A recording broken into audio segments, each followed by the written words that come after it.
Okay, so good morning, everyone. My name is Timmons Roberts. I'm Idelson Professor of Environmental Studies and Sociology here at Brown University.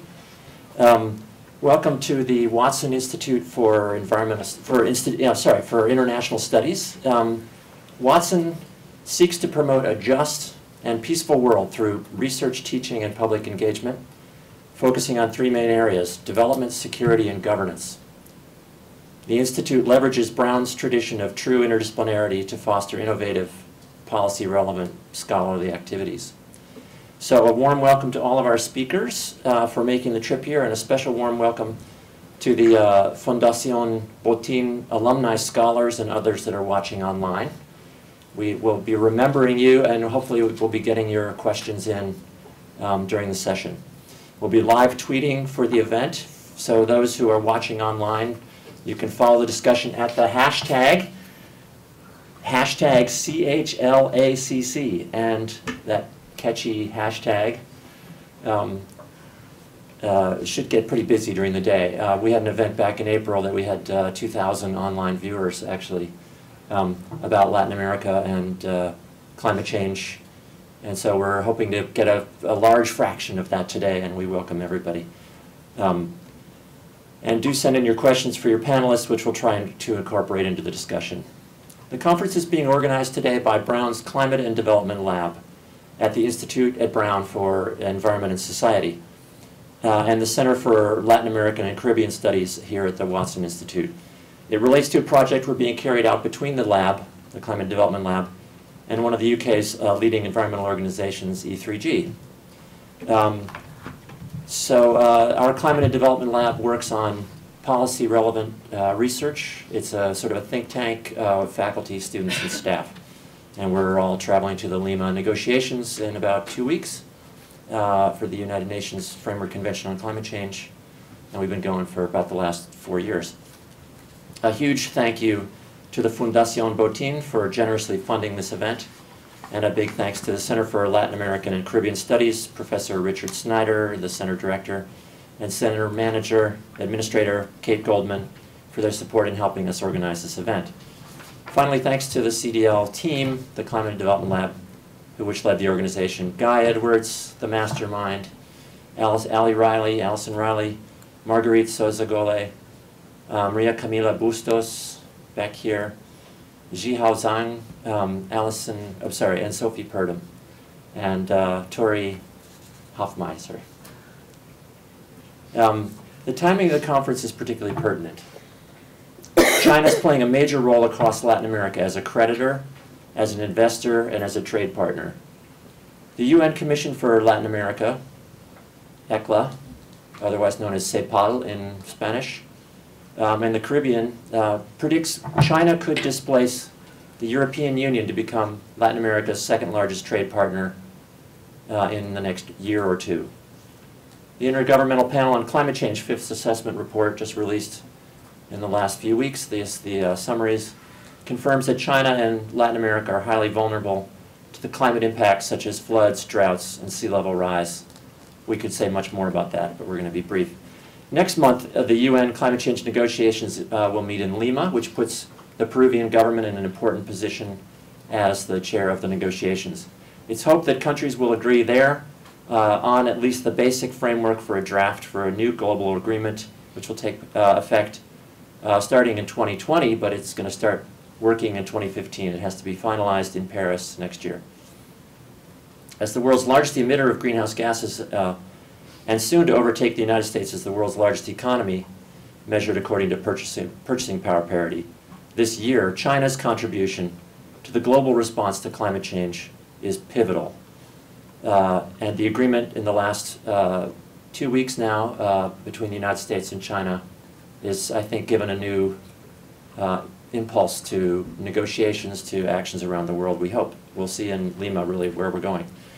Latin American countries also play important roles at the UN climate negotiations, especially Brazil and Mexico, but also other countries like Peru, Venezuela, Ecuador, Chile, and Colombia. Latin America is not currently a major region for greenhouse gas emissions in the global sense. It depends on how you define that, but it's not irrelevant. It's about 11% of global emissions, with most of these coming from deforestation, but that's changing as well. Deforestation rates have fallen sharply, especially in Brazil, by about 2/3 from their high in the mid-2000s, as Brazil is focused particularly on this issue. However, sustained economic growth is driving an increase in Latin America's emissions from energy generation, energy exploration, energy transport, and from agriculture, and from urban, urban transportation especially. The recent U.S. Targets I want to spend just a minute on is being heralded as a vital contribution to build the momentum. The U.S., as you probably know, intends to achieve an economy-wide target of reducing its emissions by 26 to 28%, below its 2005 level in 2025, or by 2025. China intends to achieve peaking of its emissions by 2030 and make its best efforts to peak before then.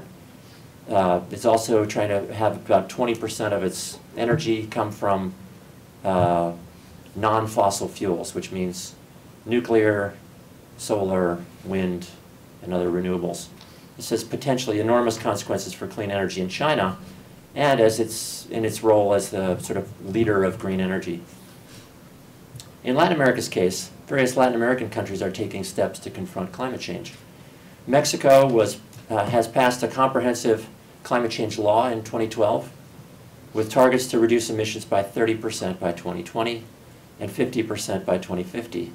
Brazil has established a national greenhouse gas reduction target of about 36% below business as usual projected emissions by 2020, largely based on reducing deforestation rates.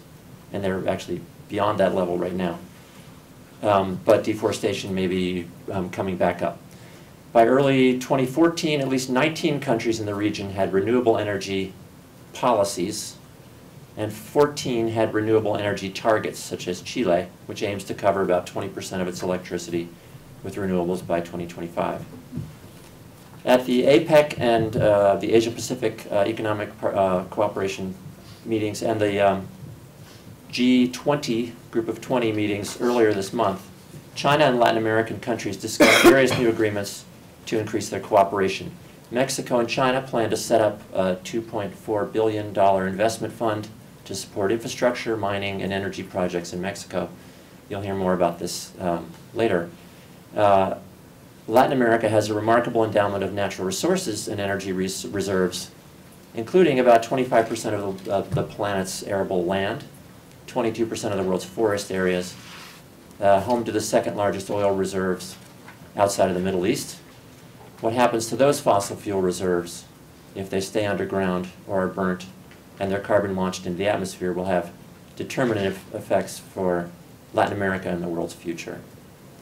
So as we can see, China-Latin American relations are very significant with potentially far-reaching consequences for global climate change and for its governance, and as an important example of South-South cooperation. Further, these relations have important ties with the Watson Institute's focus on development, security, and governance, getting back to what we're here as an institution to do. So allow me to hand over the program to Guy Edwards, who will moderate the session.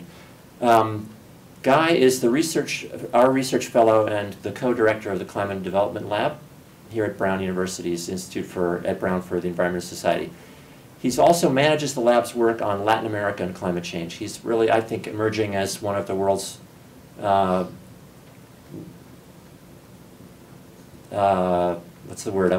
greatest experts on Latin American climate change. He's been focused on this issue for almost a decade, full-time. He was the person who set up a site originally called Latino Cambio. It then became Intercambio Climático in a partnership with the platform on Platform Latinoamericano on climate change. Guy has a master's degree in Latin American Studies from the Institute of the Americas at the University College London, and we just completed a book manuscript, I'm thrilled to say, from MIT Press, which you'll be hearing some more on as the day goes on and in our work in the future. It'll be out, I guess, sometime next fall, but we'd be eager to get some feedback from some people if you have any interest in seeing it. So thank you very much for coming. I'm looking forward to the morning, and here you go, Guy.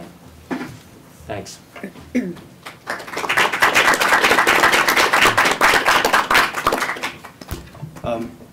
Thanks very much, Timmins, for that very generous introduction. And to the panelists, thank you for coming. We've been following your work in a number of cases for a few years now, so we're really excited you could come here. Thanks to you all for coming as well, and for those on the live stream joining us. I'm just going to take a couple of minutes just to make some opening remarks and then describe the plan for the day and then introduce our speakers to get the ball rolling on the presentations. So one of the reasons we organised this conference today is following a paper Timmins and I wrote for Brookings Institution earlier this year called A High Carbon Partnership, Chinese-Latin American Relations in a Carbon-Constrained World.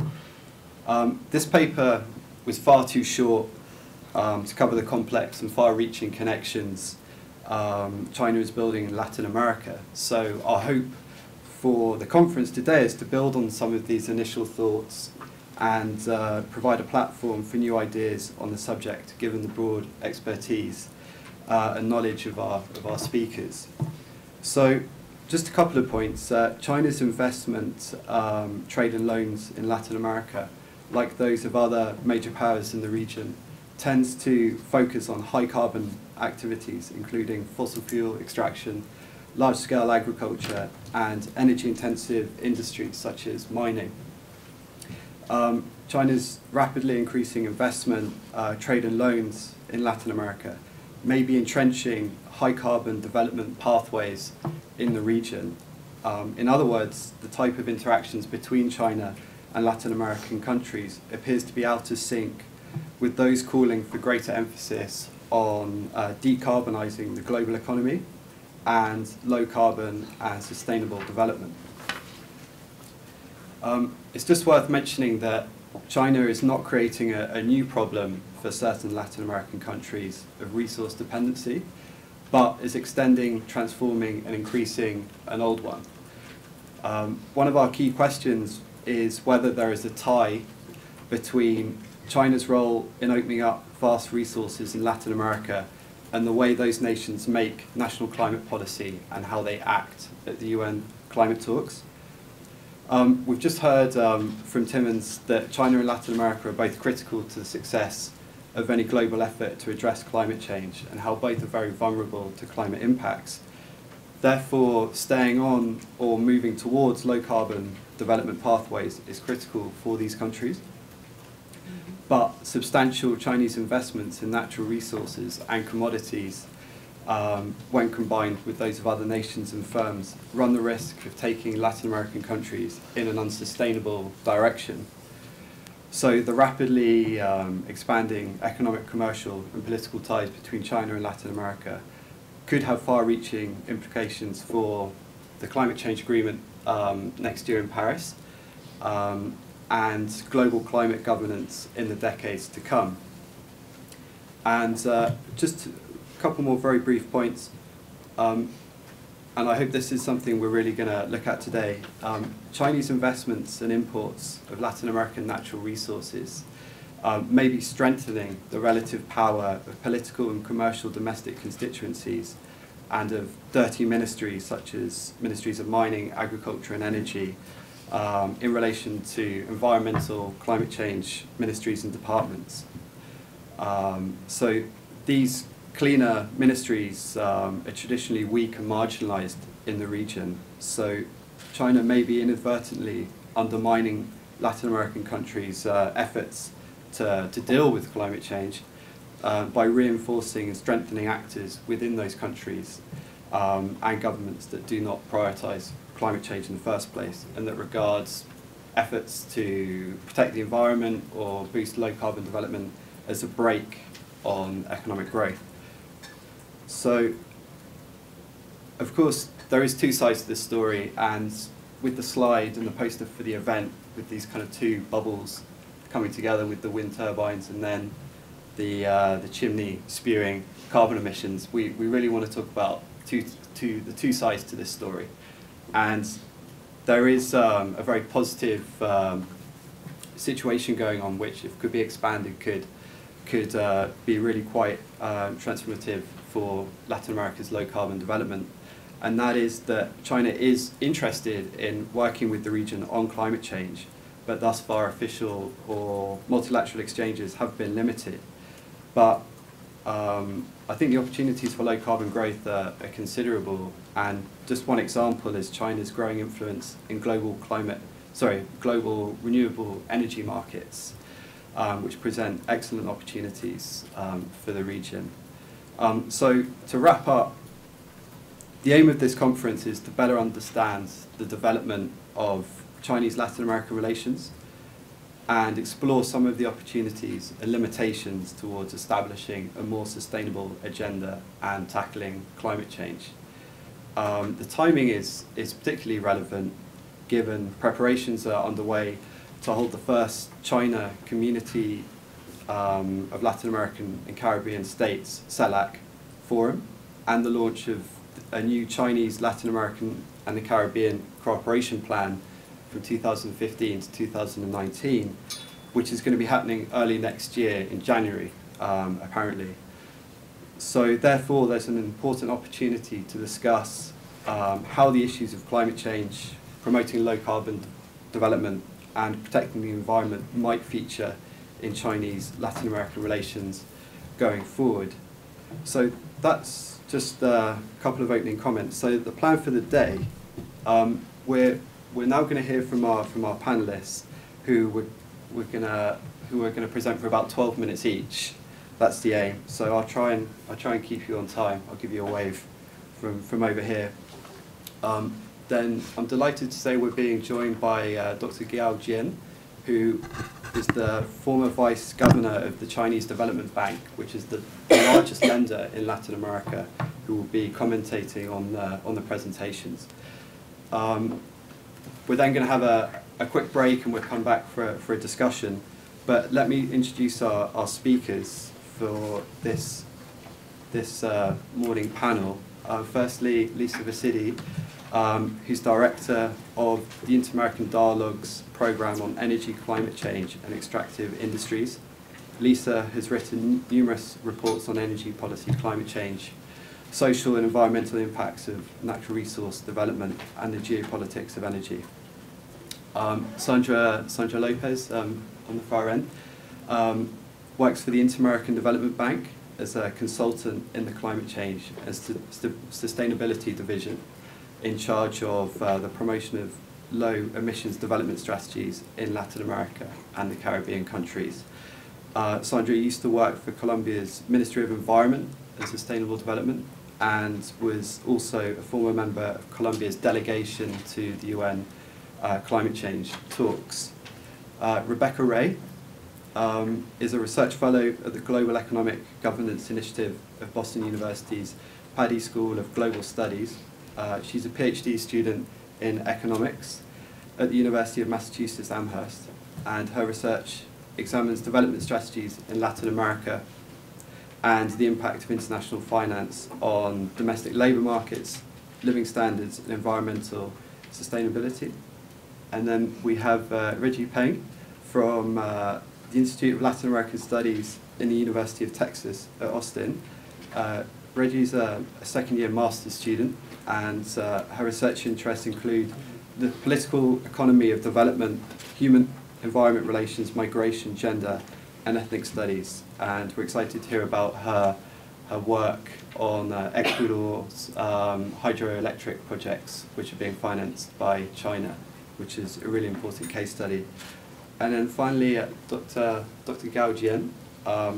He's a senior economist and advisor of the China Development Bank, and he's currently a visiting scholar in the Department of Economics at Harvard, and he was formerly Vice Governor of the China Development Bank. So a very warm welcome to you all, and thank you for coming. Lisa, should we...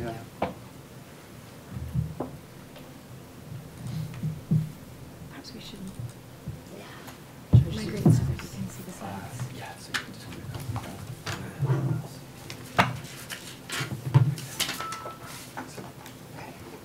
Thank you so much for the invitation, Guy. I'm just going to talk about some of the, sort of set the stage of the background of the China-Latin America climate change relationship, and I think we have some interesting data, both from my organization, the Inter-American Dialogue, and from other sources. So as a general picture, emissions from China and other developing countries are rising. As we know, China and the US are the largest emitters, and Asia is the fastest growing region. Latin America, interestingly, has quite low emissions per capita. The main exception is Brazil, and that's because of deforestation that causes very high emissions. And this is also a picture, gives you a picture of how Latin America accounts for a relatively small percentage of emissions in the world. Latin America's total greenhouse gas emissions actually decreased over a decade from 2000 to 2010. And this occurred despite the fact that it was a period of high economic growth. However, emissions are increasing in the region. So Latin America, the main cause behind the emissions is actually deforestation, because the region has among the biggest area of forests in the world. So reductions in deforestation are expected to drive a major increase, a major reduction in greenhouse gas emissions, but emissions are growing from other sectors. So essentially energy-related emissions are rising, particularly electricity and transportation emissions will more than double over the next couple of decades.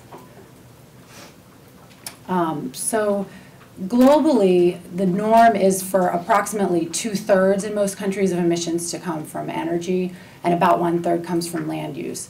Latin America is reversed. 2/3 approximately come from land use, and 1/3 comes from energy. So this is very important because Latin America, in terms of emissions, it's a very unique region. You have extremely clean energy compared to the global norm, and that's the majority of that is because the region is so dependent on hydropower. You have several of the largest countries in the region, Brazil, Colombia, Venezuela, they're all around 70% dependent on hydro. That, you compare that to China, India, the US, where the majority is from coal, and you come with extremely low emissions in the electricity sector. Transportation is more sort of traditional makeup, coming mostly from fossil fuels, although Brazil has significant ethanol, so that also lowers their transportation emissions. However, as I said, you have a huge land mass of forests, and because Latin America has maintained so much of the forests, any deforestation leads to higher emissions. And what we're seeing is the picture in Latin America is moving more towards the global average, which is more energy emissions, less land emissions, because deforestation is coming down. But then that's speaking about the region as a whole, and of course you have to look by country. So it varies a lot by country. Brazil, with the Amazon, is really the largest emitter. The other countries are smaller. Even Mexico, which is a large economy, it's not nearly as high as Brazil. And then also looking between countries, so Brazil and Argentina, they're major agricultural producers. They have a lot of land use related emissions, while Mexico and Venezuela have much higher energy related emissions. Venezuela in particular has extremely high per capita emissions. And that's because they have incentives for the use of fossil fuels that are really distorting markets. You have the lowest gasoline prices in the world. You have extremely low electricity prices as well, and huge inefficiencies, and so the per capita emissions are very high, which is not really the average for the region. Then to bring in the picture of China, growing Chinese demand has increased Latin American commodity exports. So commodity exports to China, including energy, have grown significantly. I mean, just looking at the oil sector, 10 years ago, oil exports to China were insignificant or even zero. And they've really ramped up quickly in the last couple of years, especially from Venezuela. Exports to China account for up to 8% of Latin American countries' GDP. So exports to China are really important for these countries. It's a relationship that's become extremely important over the last couple of years. Some countries more than others, but overall it's definitely growing.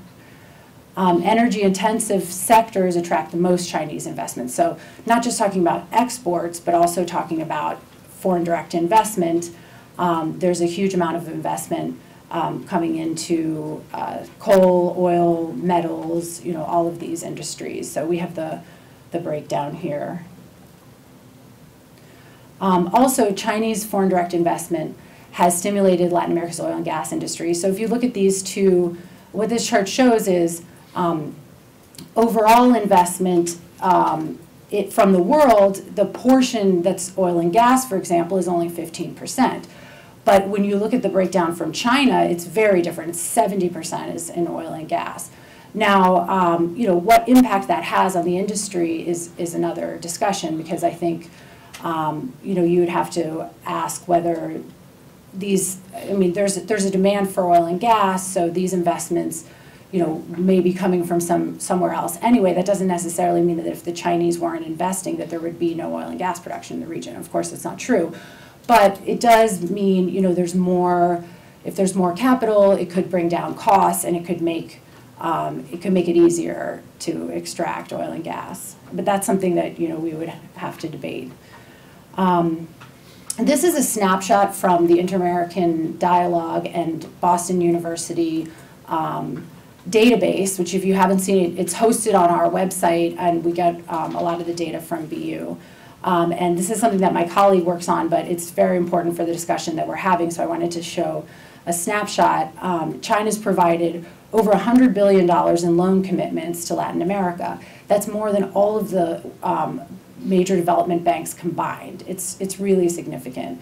And this database is updated every year, and it shows you by country, by sector. So this, a lot of what I'm talking about comes from here. In terms of environmental impacts, there's been a lot of controversy, and many people say Chinese banks have low environmental standards. I think that I think that it's hard to really generalize. So it's true. Certainly Chinese banks include environmental provisions in their loan agreements. The standards are not necessarily the same as the Western institutions, and there are some cases where Chinese firms have been fined for environmental degradation. There's a project in Peru that was widely cited as an example of poor community engagement and lax standards, but you really have to look at it case by case, and it varies a lot. And some recent research has shown that there's been some major improvement in this area. So I think that's something that needs to be continually monitored. In terms of the climate talks coming up right now in Peru, there's also an interesting relationship, I think, between China and Latin America. So China has certainly had a leading voice in some of the negotiating groups. So you've got the like-minded developing countries that take sort of the hardest line, saying developing countries are not responsible for emissions, and the burden needs to fall on developed countries. You have the ALBA nations, Venezuela, Bolivia, Ecuador, and Nicaragua are part of that. Then you also have the basic group with Brazil that has a similar stance, but then you have other Latin American countries that are sort of more progressive in their views. And I think I know some of the other speakers will be able to talk more about that.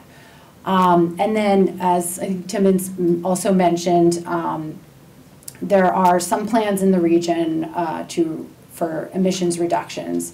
I think that these are pretty much voluntary, so I don't think that there's a really strong commitment. But I think, as I mentioned, it's also a region that's already has very clean energy. But this is kind of interesting it'll be interesting to see how the Latin American countries align with China on this. There are also some challenges that are common to many developing countries, and that we can talk about in terms of China and Latin America. So just to give two examples, fuel efficiency standards. Fuel efficiency standards are extremely important in terms of reducing oil demand. The U.S. oil demand has come down substantially since it peaked in 2005, and that's basically because of improved fuel economy standards. Latin America basically has no fuel economy standards at all. Mexico is the only country that just introduced them last year, And then China is also a new area. So I think this is a really important area where they face similar challenges and need to do more.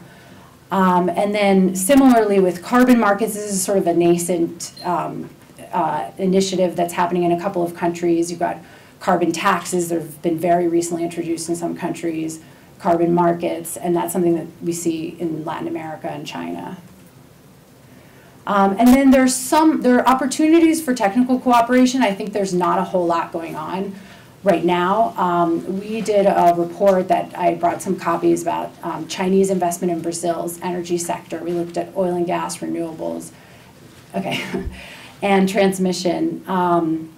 And I think that there is this China-Brazil center that's cooperating on renewables, but it's still pretty small. We found that for the most part, the investments in renewables in Brazil by Chinese firms were extremely limited, but it was mainly because the conditions for investing in renewables in Brazil aren't good for any firm, really. So there's not the right incentives. There's a lot of distortions because of prices, the way the tariffs are set. It's not a very stable environment for investment, so that affects Chinese firms as well as other firms. And I think this is the last slide.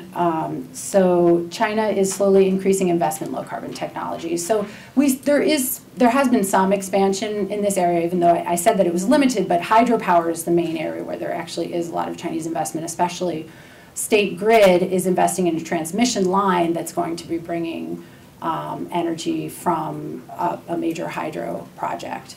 Other renewables, as I said, it's more limited, but there is some growing investment in Chile and other places. And then also nuclear with Brazil and Argentina. So I will wrap up there, and I'm sure there'll be a lot more to discuss in the next session. Thank you.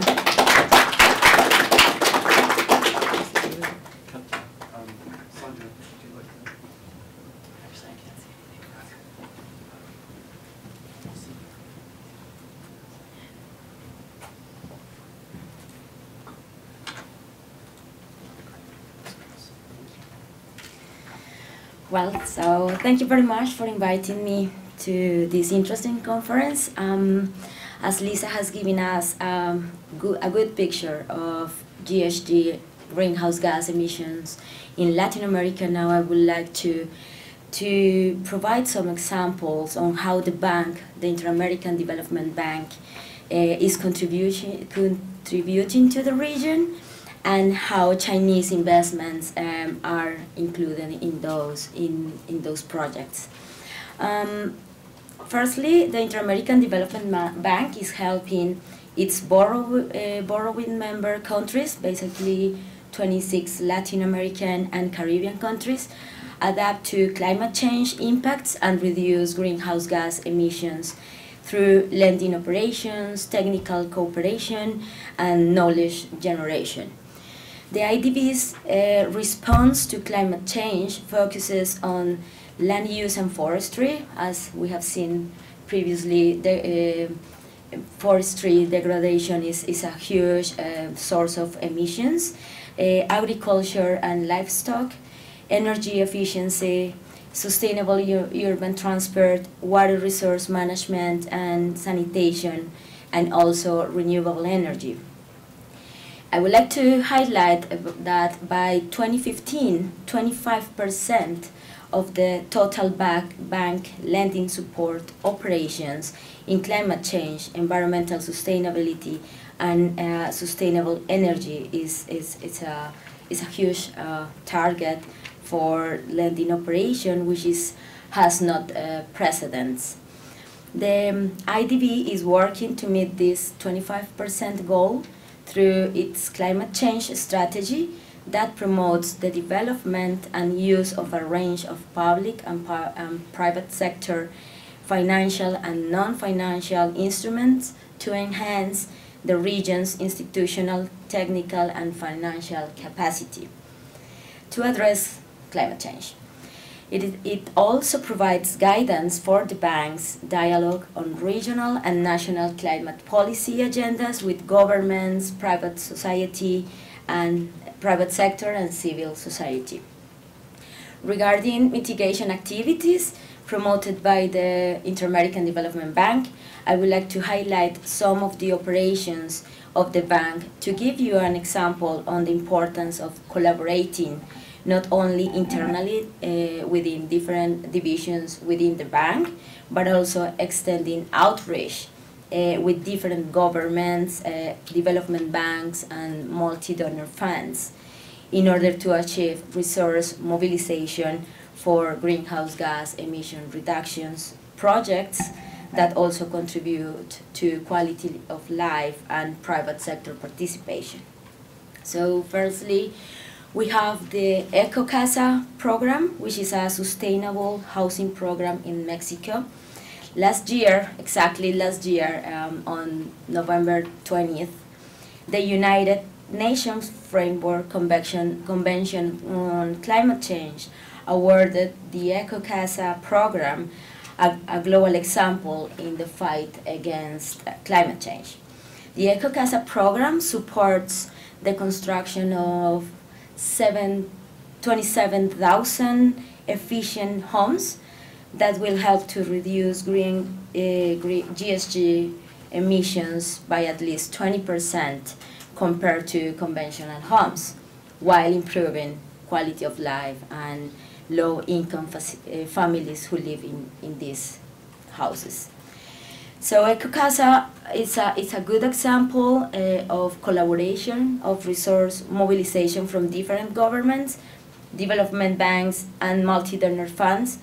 It is involved IDB Bank, some resources from the Clean Technology Bank Fund, German Ministry, and European Union's Latin American Investment Facility. Both are administered by the KfW, which is the German Development Bank. This is a loan for $49.5 million and has an estimated target to reduce 1.1 million tons of CO2 per year. A second project that I would like to highlight is a recently approved loan through the Clean Technology Fund. This is the Geothermal Financing and Risk Transfer Program. The risk mitigation and financing program will apply innovative geothermal financing schemes, such as guarantee and insurance mechanisms, to reduce risks associated with exploration of geothermal energy, one of the main obstacles to the development of this clean energy source in Mexico and also in Latin American and the Caribbean countries. This is a $31.5 million loan that could reduce approximately 1 million tons of CO2 per year in a period of 6 years. A third project is the promotion of development of local solar technologies in Chile. This is a Global Environment Fund, the GEF Fund, that approved funding for this project that will contribute to support transfer of technology to develop the solar industry in Chile by reducing technology and financial barriers that prevent the development of this type of technologies in Latin American countries, promote a market approach and encourage the participation of the private sector, and provide the necessary policy regulation. This is a $2.7 million and is assumed to be provided on a non-reimbursable basis. And it has an estimated emission reduction potential of 1.1 million tons of CO2 per year. This is a good example to link Chinese efforts on the climate change agenda as a result of the promotion and development of local solar technologies in Chile. The IDB is now working, preparing 2 loans for the private sector to implement solar energy in Chile with Chinese resources. Another Chinese example, participation on clean energy has been made through a private sector loan approved by the IDB for up to $132.6 million to partially finance construction of 2 wind farms in Uruguay. Financing includes 88.4 million from the bank's ordinary capital and $44.2 million from the China Co-Financing Fund for Latin America and the Caribbean. The project aims to contribute to the diversification of Uruguay's energy matrix and will help to mitigate the vulnerability of the country's electricity sector to variations in hydrologic conditions and reduce CO2 emissions by an average of 300,000 tons annually. Then, regarding to knowledge generation, Chinese contributions to public sector have been promoting institutional capacity strengthening, for example, by promoting knowledge and capacity building through the regional policy dialogue, which constitutes one of the IDB's main mechanisms to promote knowledge sharing between high-level government officials from Latin America and the Caribbean and experts in key development areas.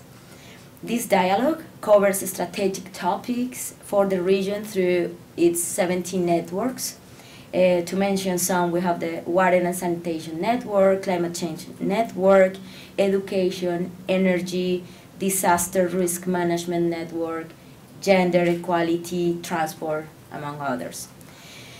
To give you an example of this, last year's policy dialogue of the Climate Change Network was focused on mainstreaming climate change into urban public housing programs. It has already mentioned that urbanization in Latin American countries has been increasing rapidly. So there were some high-level policy discussions that based on opportunities for promoting development.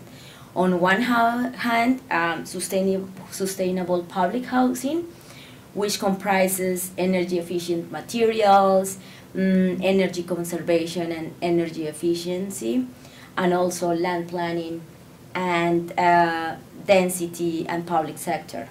On the other hand, resilient public housing to adapt to climate change. Next year's dialogue will be focused on urban planning and its role on climate change mitigation and adaptation. This topic becomes an important issue to bring together national level authorities with local governments in order to analyze the main drivers for increasing greenhouse gas emissions in Latin America and the Caribbean due to the rapid urbanization and motorization rates and inadequate mass transit options and large commuting distances. This is another example of Chinese experience that could provide support to Latin American and the Caribbean to tackle climate change. Referring to the transport sector, as mentioned by Mr. Roberts, we are currently developing some technical cooperations with Ecuador and Paraguay, assessing clean vehicle technologies for bus rapid transit buses. The studies will compare electric and hybrid buses and also trolley buses in terms of GHG emissions reductions, performance, and capital investments. China is well known for being a fabricant of these electric buses and can create a great opportunity for future collaborations. As highlighted by Guy, nowadays we have low emissions development strategies to contribute to a low carbon pathway.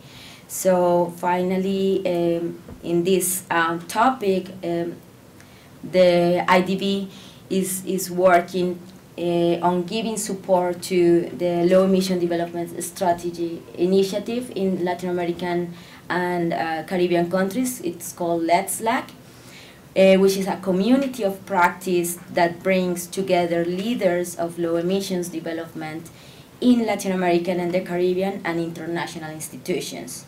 It is a platform for exchanging experiences, best practices, and lessons learned. So you are very welcome to enroll this platform.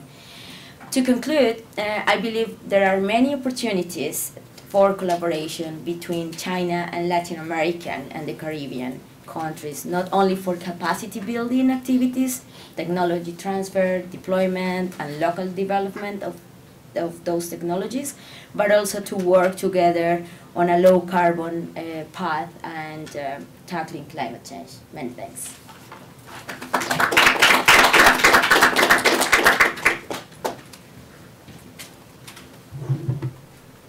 Thanks very much, Sandra. Rebecca, would you like to join us?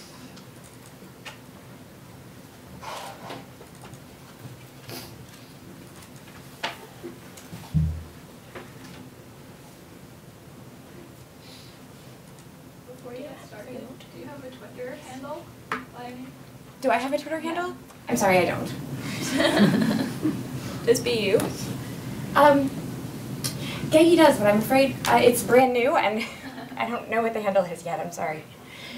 So good morning, everybody. Thank you for joining us. A special thank you for everyone who's here in person and braved this icy New England morning to be with us. My name is Rebecca Ray. I'm a research fellow at Boston University, and today I'm going to share with you some brand new preliminary results from a multi-year study that Kevin Gallagher and I are just finishing up, funded by MacArthur and Mott. It's an 8-country case study intensive project looking at the social and environmental implications of Chinese involvement in the economies in these 8 Latin American countries.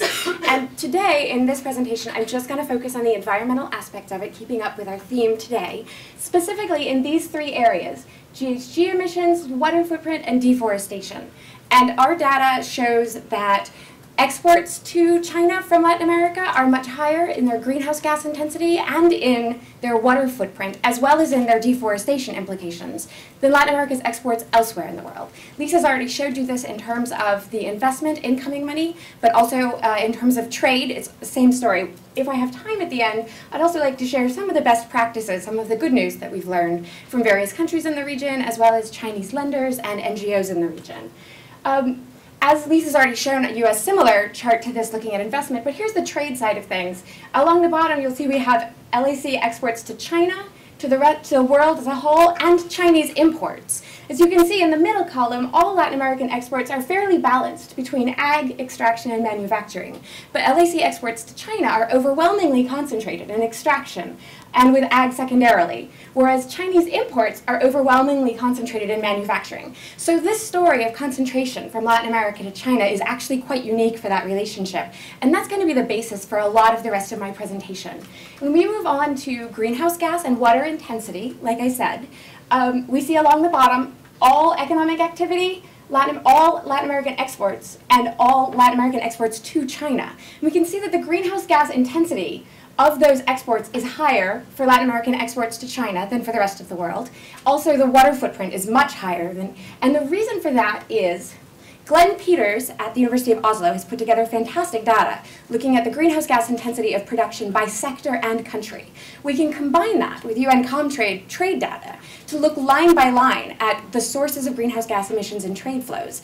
And this includes embedded upstream emissions, so land use change, for example, as well as if we're talking, for example, about ranching, all of the feed inputs to that are also taken into account. You might be surprised, we tend to think of greenhouse gas emissions as primarily an industrial thing, but in Latin America, the largest, most intense sector for greenhouse gas emissions is actually ranching. We see the major sectors here. The second column is the greenhouse gas intensity for each of them. And from the Peters data, we can see that the highest greenhouse gas intensity sectors in Latin America is ranching, with actually, surprisingly perhaps, wool from Uruguay being the absolute pinnacle of greenhouse gas intensity for the region. And Going to the right, we see the share by sectors over the last decade in all exports from Latin America and exports to China specifically. If we look at just the highest greenhouse gas intensity sectors, that would be the first 4 rows. Those comprise, in 2002, they comprise 30% of exports to the world, but nearly 70% of exports to China. And that gap has actually continued. It's closing some, but it's rising in both of these export markets. In 2012, the highest greenhouse gas intensity exports to the rest of the world, to the world as a whole, had grown to 43%, but had grown to over 70% of exports to China. So this is an intensification of the commodity basket towards more intense things. Of course, exports are, I'm afraid half of those text boxes didn't show up, but I'll walk you through what it is. Exports are obviously only half of a trade relationship. If we take into account imports as well, we have to take into account the fact that the greenhouse gas intensity of Chinese exports to Latin America are actually even higher than the greenhouse gas intensity of Latin American exports to China.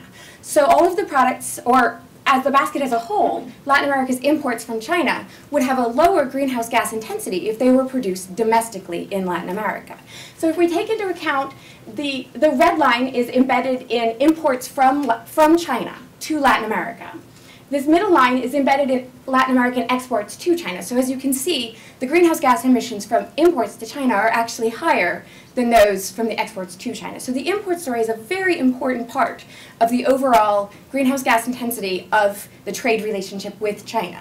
That the imports of manufactured goods from China is a huge part of the overall demand-based greenhouse gas emissions from Latin America. Moving on to water, as I said, it's much higher when it comes to exports to China than to the rest of the world. As you can see, that varies dramatically by country, especially in Argentina and Brazil is largely where that concentration comes from. And it's because of the enormous soy plantations and the enormous ranches primarily is what we're talking about here. Obviously, it does not hold true for countries that are more manufacturing driven. But again, we can do a balance of payments type analysis and look at the role of imports as well as exports. And we can see I have references there for the volume of the Three Gorges Dam as well as the volume of Lake Nicaragua. So we can see in general, currently, as of 2012, Latin America was importing about the volume of the Three Gorges Dam every year, just in embedded water in their imports. But they were exporting about 1.5 times the size of Lake Nicaragua in their exports to China. So the water locally that's being sent to China embedded in the exports is much higher. I'm going to end by talking about deforestation, which several of the speakers today have already talked about. It's a crucial part of the climate story, especially in Latin America. Research from renowned ecologists have pointed very directly to the most important source of deforestation in Latin America is not just the extraction projects, is not just the dam projects, but is the roads getting there. Overwhelmingly, this is all roads, all railroads, all commercial waterways. That is the source of the deforestation, and the mechanism is that it brings humans. It brings ranches, it brings small settlements. This is especially true in countries like Ecuador, for example, that border places that have civil unrest, and so you have a lot of displaced people coming over the border and looking for places to settle. If there's brand new roads opened up into the jungle, that's where they settle. A great, or rather depressing, example of this is the famous Repsol Block 16 in Ecuador. This is often considered one of the most progressive setups in the region in terms of extraction projects. It's a nearly roadless development in which the only roads into and out of the extraction site don't connect to the rest of the highway system in the country. They connect only to a river. So everything coming in and out has to go through a barge. But even so, estimates are that within the next 50 years, that within the 2-kilometer border of that road from the river, 50% of the jungle will be gone within 50 years just from human settlement. So these roads really are the crux of the deforestation story. If you want to talk about deforestation, you can't just talk about the massive soy plantations in Brazil. You have to talk about the access roads to get those to port. And what we're seeing more and more in the region is Chinese financing of these access roads, of these railroadways, to get these products to the ports, to get them back to China. This is, if you want to talk about the most important places to focus on deforestation in the region, this is a fantastic map that was recently published by Bassett, all the references up there, on overlapping biodiversity hotspots. So they have 4 groups of species: mammals, plants, amphibians, and birds. Where there is red on this map, that is a place that is a biodiversity hotspot for all 4 of those groups. And it scales down till green is everywhere that there's a biodiversity hotspot of one of those groups. And now I'm going to overlay on top of that Chinese financing in the region, now that you know that roads are the biggest danger. These are, the black lines are Chinese financed highway systems that are coming in. The gray is Chinese financed railroads. This light blue here is Chinese oil concessions. Obviously that red is the most important place to talk about conservation. And these triangles are mines, which are less concentrated in those super important areas. These brackets are dams, they're new commercial waterways that are being financed. So this is a very sobering picture of where we're headed next, because these are not realities yet. These black and gray lines are financed, but have not yet been developed. So this is where we're headed next in the deforestation story. When we talk about best practices and where the bright spots are looking in the future, because there is good news in the region, some of the countries in our case studies have really shown us examples that we can learn from, the NGOs can learn from in different countries, to say, well, we can learn from our neighbors who are doing this thing very successfully. One of the most important things that NGOs have been doing to push against deforestation is to push for community consultation. And there have been huge advances in community consultation with local communities as projects advance into forested areas and compete with traditional livelihoods. Bolivia, Peru, and Ecuador have all new legislation about this. Bolivia and Peru have really shown us tremendously successful community consultation programs. In Bolivia, they're bringing online their new world's largest lithium deposits, which are huge for anyone talking about climate. You can't talk about climate without talking about lithium deposits.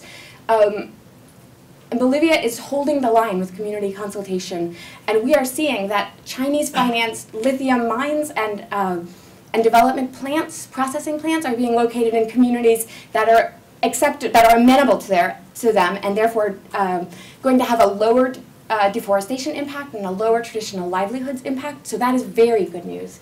Moving on to Brazil, we're seeing very innovative changes in their regulatory regime when it comes to financing. Of course, in Brazil, public financing is very important to all sorts of industrial development, right? And while in the past, polluters have been able to tie up in the courts fines from the environmental ministry for years, to be able to just either consider those fines just another cost of doing business, or put them off for many years. But now there's this innovative lending rules from the public banks saying, if you've ever had any environmental irregularities, or if you have any environmental irregularities that are still stuck in the courts, we will not lend you any money. And this is especially important in Brazil, where the Chinese involvement story is one of exporting soy. It's not so much investment in new extraction projects, for example. So these are Brazilian plantations that are getting public financing for the expansion of their projects, but they're not going to be able to do it if they've had deforestation fines that are still pending, for example. And that is great. It's great news to see that. In Peru is the first Latin American country to join and become compliant with the EITI, which is the Extractive Industry Transparency Initiative, where the reports of flows of funds from extractive companies to the government, from any agreements with communities, have to be published internationally and verifiable. And since corruption is one of the largest places where these legal frameworks fall apart, that's a huge advance. And the Chinese mining companies, as of very, very recently, just within the last few weeks, have become compliant with it as well. So this is a huge step forward in transparency, which is a crucial part of the deforestation story. In China, and I hope we'll hear more about that very soon as the day goes on, new green credit initiatives coming out of China, putting requirements on their firms going abroad about living up to the environmental standards of the countries where they're operating.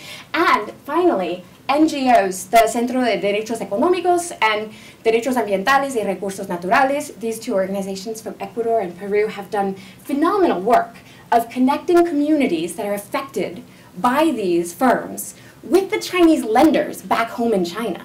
So they can send back information to those lenders about whether or not these firms are living up to their standards, which is a phenomenal innovation in terms of networking and coming together. Finally, I want to end with one more chart, which is Latin American countries have a lot of leverage when it comes to setting the ground rules for these industries. And the reason is that these resources are very location specific.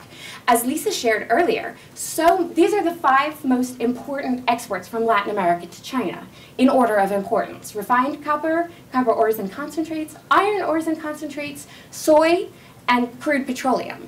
And in each of these categories, we can see up the y-axis is the market share of world trade that Latin America accounts for. And when it comes, just as an example, when it comes to copper, Latin America accounts for 1/4 of all world imports of China. It originates in Latin America. Overwhelmingly, that's Chile. They account for 1/3 of the copper imports of Chile, which means, of China, which means they have tremendous negotiating power, tremendous bargaining power that they can bring to the table and enforce those environmental regulations. They don't need to worry about chasing away demand for copper because they account for 1/3 of China's imports. That's tremendous market power. It's much greater when we talk about copper ores and concentrates. Over half of the world imports of copper ores and concentrates comes from Latin America. Similarly, of course, you can't talk about this without talking about soy and Brazil. Brazil accounts for such a huge share of China's imports of soy that they can set the environmental ground rules. They have negotiating power for this. So I'm going to end there on that happy news. Turn it over to the next speaker. Thank you so much.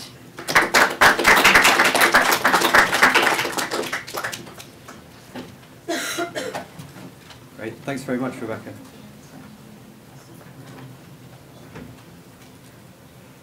Reggie, would you...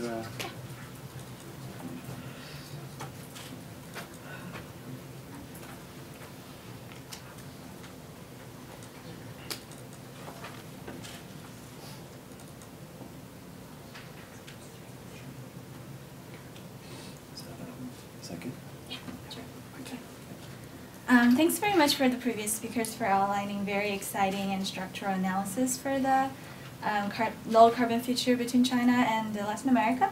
I'm going to bring in a more case study that I did from a master's thesis research when I'm completing my research in University of Texas at Austin. What I'm doing is I'm looking at the hydroelectric hydropower developments that China is financing and building in Ecuador right now. So the government of Ecuador plans to generate more than 90% of its electricity from hydropower between 2016 and 2020. And China is financing and constructing up to more than 10 new projects there. But those projects are generating numerous environmental and social protests. So I did empirical field research in one of the biggest ongoing hydroelectric project China is constructing right now in Ecuador, which is Coca-Cola Sinclair Dam, a project which is not a dam. And it started in 2010. So the Export and Import Bank of China provides 85% of finance for the $1.7 billion project. And the inauguration of the biggest hydroelectric project, which is CCS, as I will refer to later, in 2010, kicked off a new phase of cooperation in infrastructure building between China and Ecuador. And I will give 2 case examples to demonstrate the ways in which a low-carbon future and more environmentally friendly operation can be achieved between Chinese projects in Ecuador, and also some of the challenges and obstacles lying ahead in doing so. So my case studies concentrate on the interaction between Ecuador government, its public agencies, the Chinese state companies, and in environmental issues and the implications for responding to climate change. The first case will trace the design for the project, which will likely lead to positive outcomes for reducing deforestation and due to a better coordinated effort. This map you can see is compiled by the NGO, which Rebecca just mentioned, from the Centro Derechos Económicos y Sociales in Ecuador. And they mapped some of the biggest projects, including hydropower and infrastructure building and other mining projects in Ecuador, which is huge, as you can see from the map. But here is another picture of the direct environmental impacts that people often talk about when they refer to the Coca-Cola Sinclair project. So when I try to assess the environmental impacts of the project, I observed that over the course of the project construction during the past 5 years, the public criticism and concerns over the environmental impacts of the project have reduced considerably. I think initially the biggest concern was the destruction of the tallest waterfall in Ecuador, which is right now you can see from the picture that I took when I was doing research there. This is the San Rafael waterfall of Ecuador. So the concern was that after the project was completed, there will be reduced amount of water flowing to the waterfall, and then until a level that will completely de-water this entire beautiful scene. So right now, hardly any criticism of the project concerns this issue. My research provides me some of the ways to observe why this happened, and I think there are two major reasons contributing to this. First of all is that the Ecuadorian government's environmental consciousness and their really strict supervision during the construction phase of the project, and as well as Chinese companies' adapted strategies to the higher environmental standards in the hosting country. So in fact, during the project construction phase, the Ecuadorian public company, which represents the Coca-Cola Sinclair Dam, and the Chinese designing firm for the dam coordinate to manage the environmental impacts and deforestation of the surface vegetation and watershed. So the Ecuadorian state agency strictly control the design and avoids damming the river, and avoids taking large areas of forests in the northern Amazon where the project happens. So under the current design, which you can see from the slide, a diversion dam directs water through an underground tunnel, so that instead of the permanently reducing the water level of the river, the amount of water will only be significantly reduced during dry seasons, because it's a diversion dam that does not completely dam the river, and it directs the water underground, which avoids deforestation on the surface level of the forests. So due to the explicit goal to protect the watershed, both Ecuadorian state company and the Chinese design firm have placed environmental standards and impacts in a more prominent role for consideration.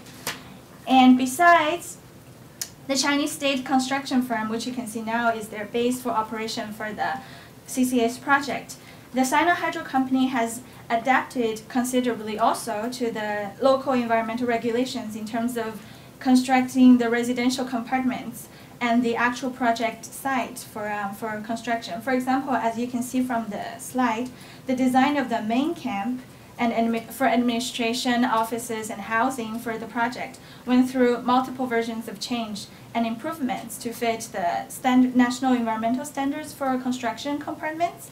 And the company's operation are also under very strict supervision by CCS public company from Ecuador and the third-party supervision company from Mexico.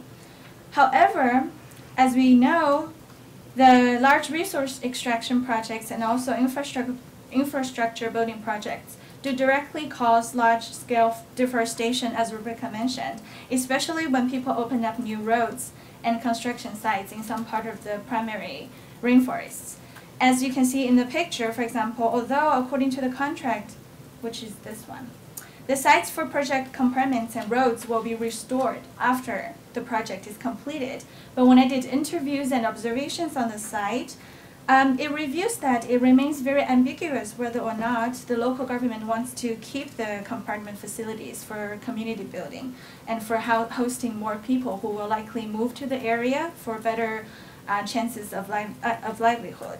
So if they do keep those projects and facilities, it means that we will lose more rainforest coverage in northern Amazon, which will likely have a larger impact on climate change and carbon absorption in the long run.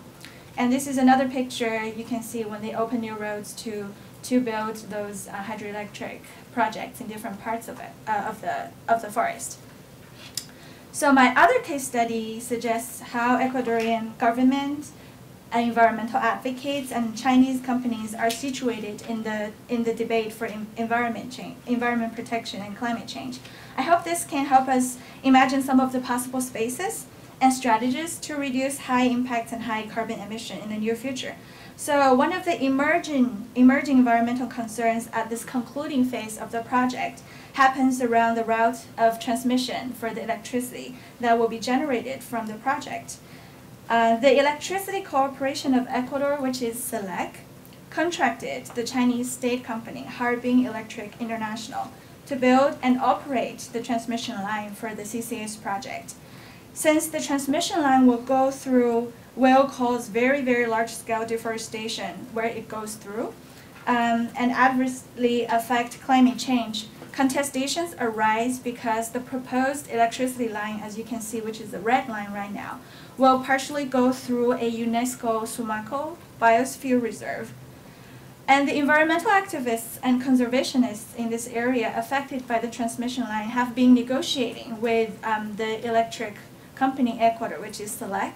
They have proposed a new transmission route which will avoid going past this reserve directly and will also reduce some of the volcanic and seismic risks. As of now, the Ecuadorian company, the state agency SELEC, has signed an initial agreement to change the route due to the pressures given by private stakeholders.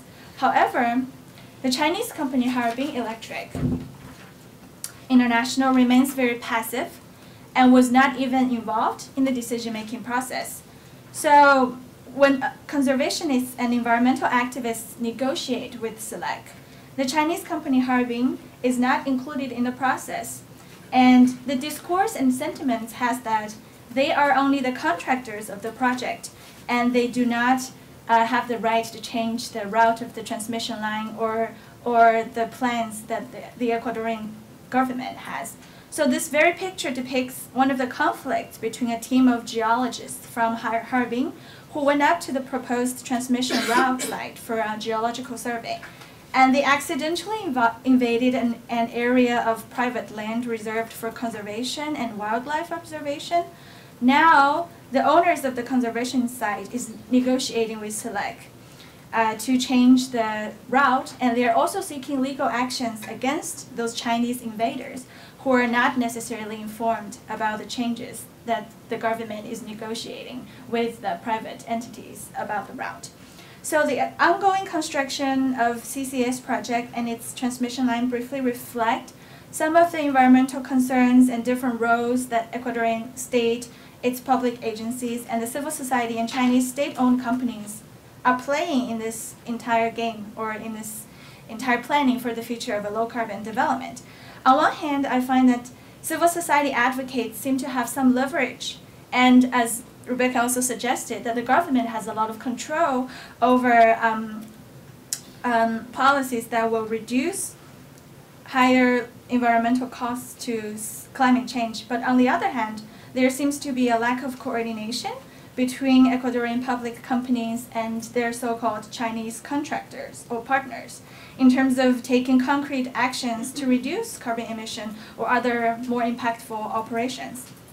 So, although Chinese companies have improved and adapted considerably to higher environmental impact standards in Ecuador, currently they remain very passive in responding to emerging concerns over global warming and a low-carbon future.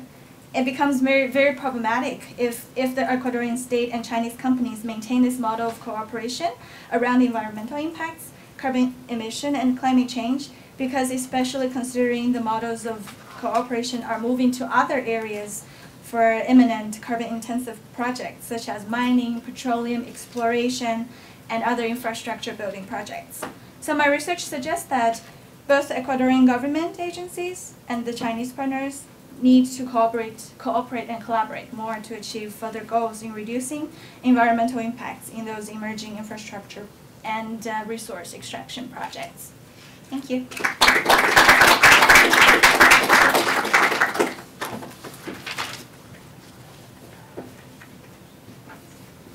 Great, thanks very much, Reggie. If I could ask the speakers to come back to the front and invite Dr. Gao Jian to come and comment on the speakers, that'd be fantastic. So, Dr. Gao, please.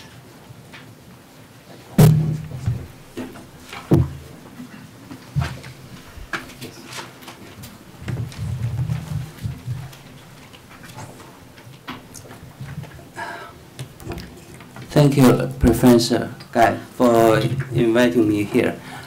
I was here actually 3 weeks ago in this room for a speech on China's investment in Africa and the development aid elsewhere in the world. This is a different subject. And I think maybe I just make some of the remarks how to see the issues currently of the environment. You know, the APEC conference is finished in Beijing, and Chinese people, Beijing, I'm the resident of Beijing, we call the APEC blue sky, because the government removed all the factories and closed all the factories in the surrounding the provinces. And as a resident in Beijing, you know, the first thing I think is the air in Beijing. But 30 years ago, when we start to reform, we never think about the air. We think about how we can, you know, have a house, we can even have the rental house. I mean, very limited space, and we now, you know, our life living standard improved. We think about the air, and that is natural. And perhaps the first priority for the central government and Beijing municipality is the air, but it's difficult because Beijing removed all the factories away, and the surrounding provinces still has emissions. It's a big problem. And I understand China is the largest carbon emission countries. But imagine China is the world factory. And all the consumer goods American enjoyed, the produced in China, it has a consequence of the carbon emissions. And iPhone 6, $600 to $1,000. Chinese the factories earn less than $20, the wages, but still they have the consequence of the environment. So China, you know, produces the majority of consumer goods, and it becomes the world factory, so that the Europe and American can enjoy relatively better air. But maybe this argument is not, you know, they welcome here. But I'm not a politician. So I'm retired. I used to work in the Ministry of Finance and for many years, and then moved to the bank. I'm the government officials, but I retire now. I'm the outside observer to see the issue. But anyway, I think the environment is important. China needs to pay great attention to that. We focus on the Latin America now, but China Development Bank and the largest investor overseas, we invest a lot in Africa, Middle East, West Europe, Central Europe, East Europe, Russia, Asia, elsewhere. We not focus on the energy resources and commodity. I in charge of all this region except Latin America. So when the guy you invite me here, I feel a little bit reluctant because I feel vulnerable for criticism, because the Latin America is the only region I know, in charge of. But I've been to some countries, but I can say something. The President Lula visited the headquarters of CDB twice, and the President of the Venezuela, Chavez, visited the CDB headquarters 3 times. So when you talk about the Chinese investment, it looks like Chinese banks and companies are greedy, and this is not, the cultural endowments and for their own profit. But that is not true. In Latin America, that is a country-to-country cooperation, is a bank-to-bank cooperation. That is based on the comparative advantage. The Latin American cannot, they don't have other projects, and so they will have some commodity. I think that is the initiative of the local governments, not Chinese government and not the China Development Bank. I've been to Latin America, and I personally met with the current president of the Mexico when he was the governor of the New Mexico state, and he visited Hong Kong and Beijing. We talk a lot about it. So the first thing American local country think about is economic development. That is their political perspective. They will say this is a priority. So they will initiate some projects. All the countries around the world, they have, when they start to economic development, they have the accumulation of capital, but in different models. The Europe, 200 years ago, they focus on the trade, colonialisms, slaves. And I read a new book, American Slaves in 19th century, from 1800 from 800 to 1860s. The 60 years build up the base of the U.S. capitalism. That is initial accumulation.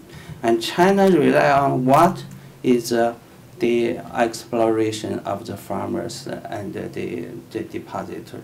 The depositors has, in real terms, negative return, and the farmers has a very low price, and the government, and they have a lot cheaper the lands and the cheaper money, so accelerate the investment, the accumulation of the capital.